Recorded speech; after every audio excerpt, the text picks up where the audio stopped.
রাশিয়াতে গরুর ফার্মে কি কি কাজ করতে হয়, খাওয়া থাকা কোম্পানি বহন করে কিনা, বেতন কত, সাপ্তাহিক ছুটি আছে কিনা, ডিউটি কত ঘন্টা। Welcome back to Ankit in Russia. তো প্রথমে আসি, আপনি কেন গরুর ফার্মে যাবেন? তো গরু ফার্মে যাওয়ার অন্যতম কারণ হচ্ছে, দেখুন, আমরা রাশিয়াতে কিংবা অন্য দেশে যে কাজে যাই না কেন, কনস্ট্রাকশন, গার্মেন্টস, যে কাজে যাই না কেন, টুকটাক সেই কাজের অভিজ্ঞতা থাকা লাগে কিংবা কাজ জানা লাগে। কিন্তু গরু ফার্মে আমাদের, যদি আমরা যাই গরু ফার্মে, তাহলে কিন্তু আমাদের কাজ জানা লাগে না, ফ্রেশার হলে হয়। কারণ আমরা ম্যাক্সিমাম জানি যে গরু ফার্মে কি কি কাজগুলো হয়। রাশিয়াতে গরু ফার্মে কি কি কাজ হয়, রাশিয়াতে গরু ফার্মের কাজগুলো কিন্তু ম্যাক্সিমাম আপনার উন্নত প্রযুক্তির সাহায্যেই করা হয়। হাতের ব্যবহার থাকে প্রত্যেকটা সেক্টরে, কিন্তু প্রযুক্তির ব্যবহারটাই বেশি। আপনাকে একটা ফার্মের দায়িত্ব দেওয়া হবে, ফার্মে থাকবে 250 থেকে 300 গরু। তাই 250 থেকে 300 গরুর কথা শুনে আপনি হয়তো ভয় পেয়ে যাবেন যে এত গরু আপনি কিভাবে দেখভাল করবেন। দেখুন, একটা ঘর থাকবে, বিশাল বড় হলঘর, হলঘরের দুপাশ দিয়ে দেখা গেল যে দুটো সারিতে গরু আছে, দুটো সারিতে গরু আছে। আর মাঝখান দিয়ে আপনার হচ্ছে একটা গলি টাইপের আছে, রাস্তা, যাতায়াতের রাস্তা আছে।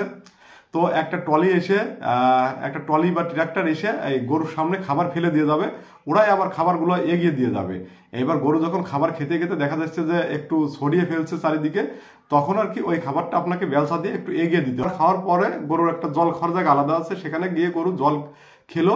ওই জলটা আপনাকে দেখা যাচ্ছে যে সপ্তাহে একবার পরিবর্তন করতে হবে, এইটা আপনার কাজ।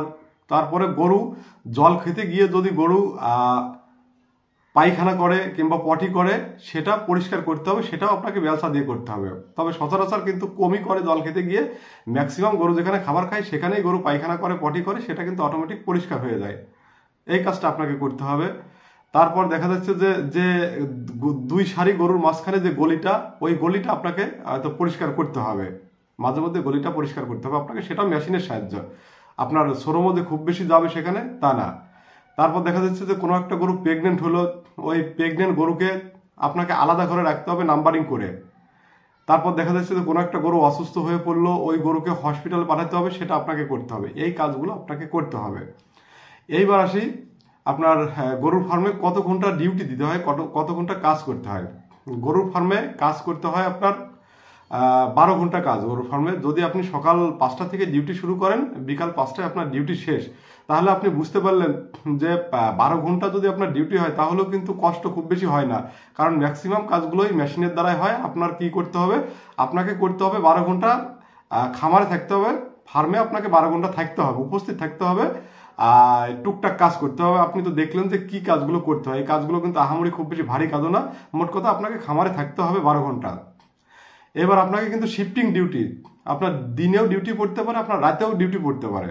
তো রাতের ডিউটিতে মজা আছে, রাতের ডিউটিতে ঘুরে আপনি একটু ঘুরে ঘুরে বেড়ালেন, মোটামুটি খুব বেশি কষ্ট নাই ডিউটিতে। তো এইবার আসি, আপনার বেতন কত।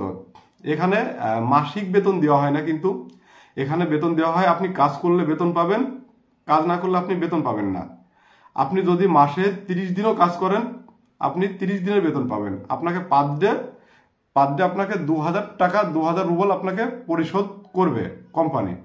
1800 থেকে 2000 রুবল আপনাকে কোম্পানি পরিশোধ করবে, তবে ম্যাক্সিমাম 2000 রুবল দেয়। তাহলে আপনার এখানে কিন্তু কোনো ছুটি নাই। আপনি যদি ছুটি করেন, তাহলে সেটা আপনি বেতন পাবেন না। আপনি দেখা যাচ্ছে যে 26 দিন কাজ করলেন, কাজ করার পর আপনি কিন্তু 30 দিনের বেতন পাবেন না। আবার আপনি 30 দিন কাজ করলে আপনি কোনো ছুটি পেলেন না, কিন্তু আপনি টাকা পেলেন। এখানে কোনো ছুটি নাই, আপনি কাজ করলে বেতন পাবেন, কাজ না করলে বেতন পাবেন না। খাওয়া থাকা কি কোম্পানি বহন করে? খাওয়া থাকা আপনার হচ্ছে, এখানে থাকাটা কোম্পানি দেবে, আর খাবার আপনাকে দুপুরবেলা যে লাঞ্চের সময়টা কোম্পানি আপনাকে খাবার দেবে, এবং খুব ভালো খাবার দেয়। স্যুপ দেয়, মুরগির মাংস দেয়, মানে নানা রকম খাবার দেয়, ওদের খাবার অসাধারণ খাবার দেয়। তো আপনাকে দেখা যাচ্ছে যে দুবেলা খাবার আপনাকে রান্না করে খেতে হবে, আর একবেলা কোম্পানি আপনাকে খাবার দেবে, দুপুরের টাইমটা কোম্পানি আপনাকে খাবার দেবে। সেক্ষেত্রে ম্যাক্সিমাম মানুষ সকালবেলা হালকা নাস্তা করে, আর দুপুরবেলা ভারী খাবার খায়, রাত্রিবেলা ভারী খাবার খায়। তো আপনাকে দেখা যাচ্ছে যে দুবেলা খাবার খেতে গেলে আপনি 3000 রুবলের ভিতর আপনার কমপ্লিট হয়ে যাবে। তো আপনি যদি 26 দিনও কাজ করেন, তাহলে 26 দুগুণ 52,000 রুবল আপনি পাচ্ছেন। তার ভিতর থেকে 3000 টাকা বাদ দিলে তো আপনি বুঝতে পারছেন যে কত টাকা থাকে। তো এইটা হচ্ছে আপনি বেতন পাবেন। মোটামুটি খারাপ না। ডিউটি, ইনডোর ডিউটি, ভিতরে ডিউটি, আপনি কাজ করবেন বিন্দাস। অন্য কাজের মতো কোনো কষ্ট নাই, অন্যান্য কাজের মতো শারীরিক পরিশ্রমও নাই। তো আপনারা যদি চান যে অন্য অন্য কাজে না এসে রাশিয়ান গরুর খামারে আসবো, তা আমার মনে হয় রাশিয়ান গরুর খামারে আসলে খুব বেশি খারাপ হবে না। আশা করি আপনারা বুঝতে পারলেন। দেখা হচ্ছে পরবর্তী ভিডিওতে। তত সময় ভালো থাকুন, সুস্থ থাকুন।